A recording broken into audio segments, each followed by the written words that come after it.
Alright, I'm really not over the Fallout hype from the TV show, so here we are again with another Fallout video. I know horror game channels making Fallout videos, I don't care, I want to make Fallout content, so if you don't like it, then go watch one of my other videos that are more catered to your style. But, as always, welcome back to another video by myself, Astroby. So basically, in front of me I have a tier list template of all the Fallout games released by Interplay, Bethesda and Obsidian and whoever else made these games.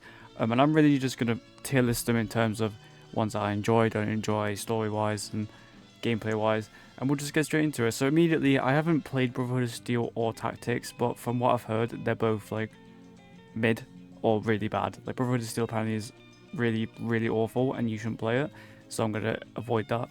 Tactics I've seen like trailers of, and I think it looks okay, but I've got an Epic, so I will need to play it at some point. But I can't promise it will, be higher up on the tier list. But we're gonna get into pretty much the main Fallout games that I've invested so much time into. So we're going to start off from left to right with Fallout 1. Obviously, I was born in the generation of like the consoles, so I was born with the Xboxes and the PlayStations. So I'm not really as nostalgic for this game as most people. But from what I did play, I played about 3 hours, 4 hours worth. From what I did play, it was actually a really solid game, so I'm going to put it in B tier. The only thing for me, obviously, that ruins it is the turn-based combat and just how like early age the game is, and for what it is, it really does set the tone for the Fallout series really well, and it really sets the mark for what the Fallout series would become in terms of the tone and atmosphere. This is probably one of the more darker and somber Fallout games, which leads me on very rightly to Fallout 2. Now I'm going to put it in A tier because obviously it's the same gameplay formula from 1, but the Enclave questline for me was amazing. And Frank Horrigan has been all over my TikTok page, and he is probably one of the coolest villains in Fallout history. And it improves from the first game. It has a lot more humor to it as well. So it's because of the fact that they've adapted more to the Wasteland as time goes on. Because this takes place, I think, 80 years after the first game. So people grow more accustomed to the Wasteland and what's in it. So people aren't as like desperate or jittery about things, which really makes sense. But just for the whole questline of the Enclave and adapting to the atmosphere of the games is really good as well. So I think that is a big step up. Then we go on to Fallout 3. This is probably one of my favorite games in the series of all time. I've literally just finished the campaign again a few days ago, and I'm going to head into the DLCs. The only issue with the game for me is it's just about skill for me personally. I tend to play games on easier difficulties for story reasons. So like New Vegas and Fallout 3 I play on like easy or very easy depending on how I'm feeling, just so it's not too much of a challenge. But the issues for me with Fallout 3 were mainly just I didn't know at the time what I was doing, but playing the games and keep revising them and going through them. I love the game, I love the story. The DLCs are amazing. I really love Operation Anchorage and Mothership Zeta. I think they're some of the best DLCs in the Fallout universe and series in general. So I'm going to put that at S tier. And I'm currently achievement hunting in Fallout New Vegas.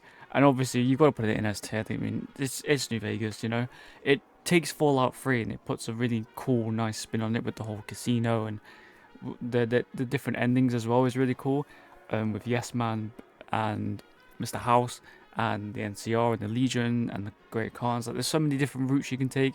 I have not yet played the DLCs. I currently don't own them, so I don't know if my opinion of the DLCs will change. I am going to purchase the DLCs in pretty short time after recording this video, so I might do some content on them in terms of like DLC tier lists for every game. But for me personally, I really like New Vegas.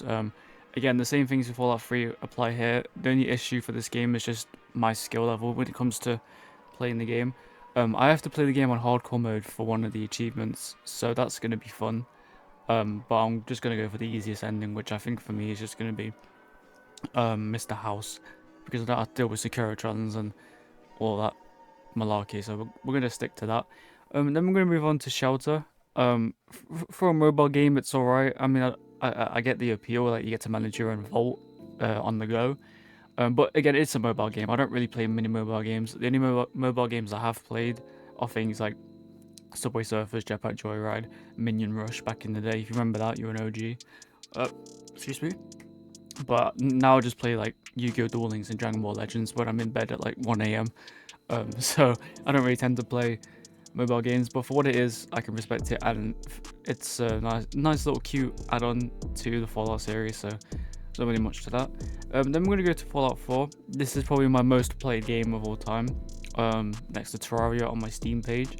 I have all the achievements for this game, and I want to put it in S tier because I really like this game, but I have to put it in A tier just because of the new update. Because the new update is kind of bittersweet because they've added some Creation Club items, but Fallout London has been delayed. Hopefully that is soon to be released due to these mod changes and the update changes. And the one thing for me that really like lowers my thing of this game is the story, like the main story with the Institute, because the whole idea of Sean being like 60 years old when you meet him, and then the moment you meet him he just happens to be terminally ill, is probably the most kick in the gut feeling for a Fallout game ever. Like, at least with Fallout 3, when your dad goes missing, you find him in Tranquility Lane, then you free him from, was it Vault 111? No, it was either Vault 111 or 112, I think it was, in the Smith Casey's garage. At least then you work with your dad, and he actually like dies nobly for the greater good when it comes to fixing the water purifiers in the Jefferson Memorial Building. But Father does fuck all in this game. Like, to be honest, like, if you side with the Institute, he gives you like 6 missions. He makes you the overall chairman of the Institute, like the overseer, if you will, and then he just dies like that. Like he dies either way because it's established that he is cancerous and he's gonna die. But I think it's a big kick in the teeth, to be honest, because you, especially for the main character, you've worked all your way to the Institute to find your kid. Not only found out that he's not 10 years old, but he's 60, and that he's going to die the moment you meet him. It's kind of annoying, and there are certain feelings towards Nuka World that I don't appreciate. Like, you pretty much have to side with the raiders in Nuka World to get the best out of it. So if you're playing a good guy character, I mean, I guess karma's not a thing in Fallout 4, but you still get like the reputation system, and it goes out the window. Like, say you complete the game with the Minutemen, then you go straight to Nuka World. You know, that whole quest line is out the bin, and there's plot holes everywhere. But the gameplay wise, it's incredible.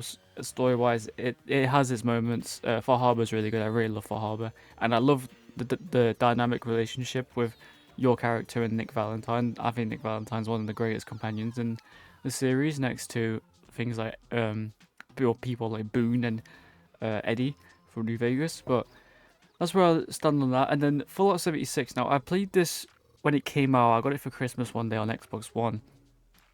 Shout out to my mum for that. And at the time, it was buggy. Obviously, Fallout 76 has been known to be a buggy game. But I had a decent time with it in terms of leveling and getting rare items and completing events. Like, for a open world Fallout game, it's okay. I mean, there are updates to the game recently, and I think the game is mostly like better now. It's improved, like it's done the Cyberpunk thing, but I haven't revised the game in months.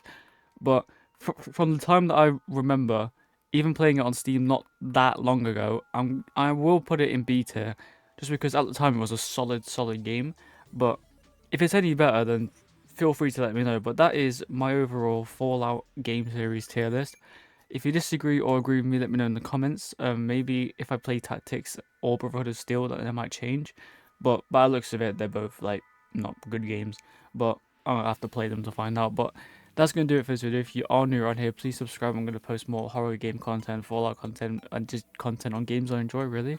Leave a like down below as well to let me know that you like the video. And obviously, feel free to comment if you disagree with my tier list, if you want to add any points. But I might do a DLC tier list at some point for each of the games that I have played.